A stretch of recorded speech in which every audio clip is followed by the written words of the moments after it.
All right, we're diving into 13 fables that might just completely flip how you think about work. Let's get into it. Okay, I know what you're thinking. That sounds a little nuts, right? But what if the secret to your next big promotion was actually hiding in a story about a turkey and, yep, a pile of cow dung? You gotta stick with me on this one, because it's probably not what you're expecting. So, what we're going to do here is unpack some of these ancient stories, these fables. And believe me, these aren't just bedtime stories for kids. They're packed with some seriously sharp insights about career strategy, office politics, and how to grow. And you'll be shocked at how relevant they are to your 9 to 5. All right, first things first, we have to master our inner game. Because really, before you can win out there in the world, you have to understand that success, it all starts with how you see things. So, let's be honest for a second, right? Have you ever felt totally stuck? You know, you're pointing the finger at your boss, your team, the company culture, blaming everything and everyone for why you just can't seem to get ahead is a super common feeling, and our first fable just nails this perfectly. So let's talk about this pigeon. This bird was absolutely convinced that every single nest it built was like cursed. It would develop this awful smell, and he'd have to pack up and move. Sound familiar? It's basically the workplace equivalent of job hopping, always thinking, okay, this next job, this is the one that's going to be different. And then a wise old pigeon comes along and just lays down the hard truth. Hey buddy, the smell, it isn't coming from the nest, it's coming from you. And the lesson here is crystal clear. If you keep running into the exact same problems everywhere you go, maybe, just maybe, the problem isn't the environment. It might be time for a little self-reflection. Now this next one. This one perfectly breaks down the power of perspective. So you've got 3 bricklayers. They all get asked the same question. What are you doing? The first guy, he just sees the task right in front of him. He says, I'm laying bricks. The second guy sees the bigger project. I'm building a wall. But that third worker, he sees the purpose. He says, I'm building a great cathedral. It's the exact same work, but there's a world of difference between just having a job, building a career, and finding your calling.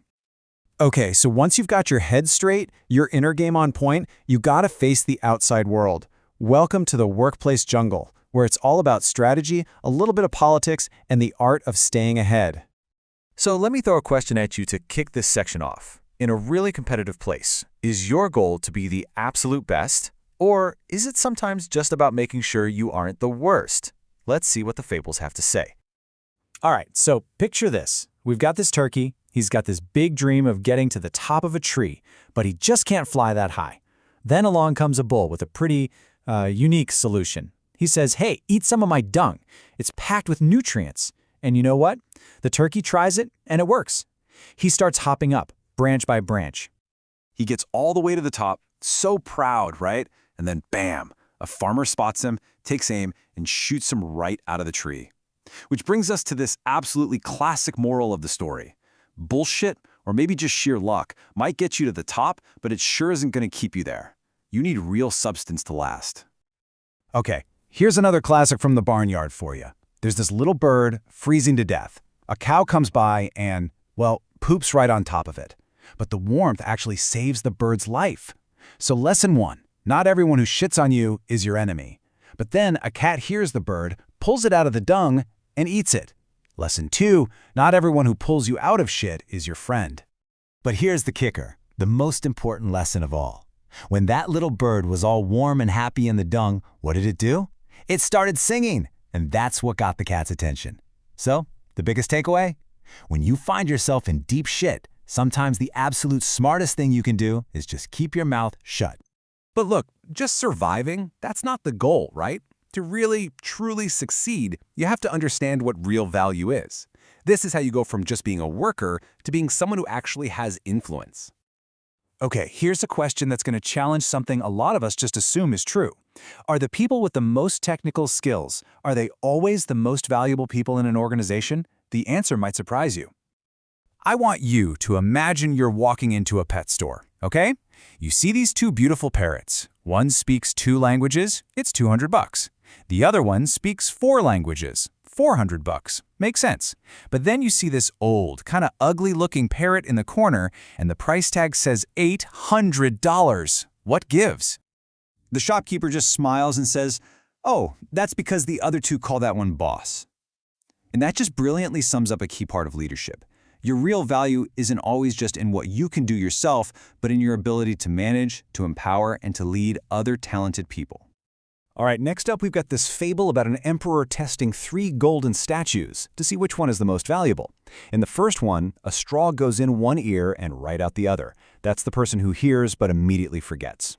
Low value. The second one, the straw goes in the ear and out the mouth. That's the gossip, the one who just repeats things. Medium value. But the third one, the straw goes in the ear and stops, staying inside.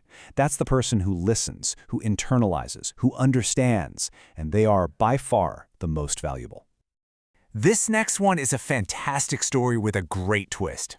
So this employee, he feels like he's been wronged by his company, and he vows to get revenge, and his plan is genius.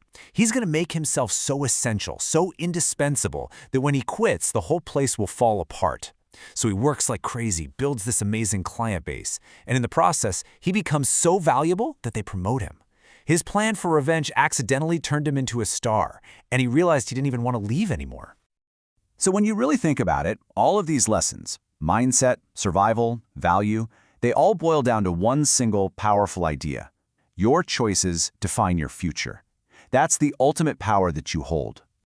So let's dive into our final and maybe most powerful fable. 3 men are about to start a 3-year prison sentence, and they each get one request. The American, he asks for a box of cigars to get him through. The Frenchman asks for a beautiful woman to keep him company.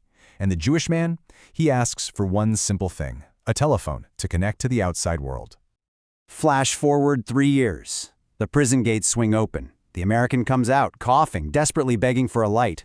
The Frenchman stumbles out, followed by a woman and a couple of kids. But the man who chose the telephone, he walks out, shakes the warden's hand, and says, "Thank you so much. For the past 3 years, I've been running my business from inside, and it has grown by over 200%. He chose connection and growth over immediate comfort." And the takeaway from this, it's just so powerful. The life you are living right now is a direct result of the choices you made 3 years ago. And even more importantly, the choices you make today, they are building the life you're going to have 3 years from now. So as we wrap this up, I want to leave you with one final thought.